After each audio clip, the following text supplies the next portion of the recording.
One by Yemisho Dimu, who was doing a caricature, ridiculing the culture, by doing some beats on a tray. Sometimes people who have been promoted by culture and tradition should be more circumspect, than he was trying to create a skit and then putting everything to ridicule like that. But that's his own. However, concerning these, if I can pick anybody from anywhere, you see, when you begin to think in a particular direction, and then you make that subjective, you think if I should be picking locally, it should not be picking, internationally.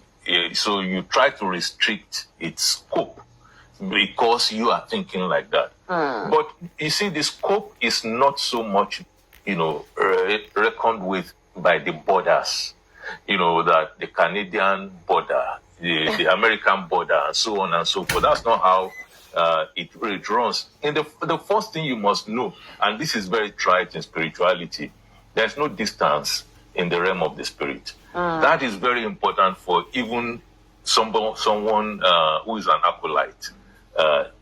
Something that you should know easily. So if you don't know that, you shouldn't put your mouth in this kind of discussion. That's right. The first thing. The second thing is that, you see, the scope really is in the bloodline. So a crown prince is a crown prince, whether the crown prince is in Nigeria, is in Canada, is in US. So that funny argument that Ifa is always speaking from the diaspora, is puerile. All right, my name is in any case, the Ifa peak. The Ifa peak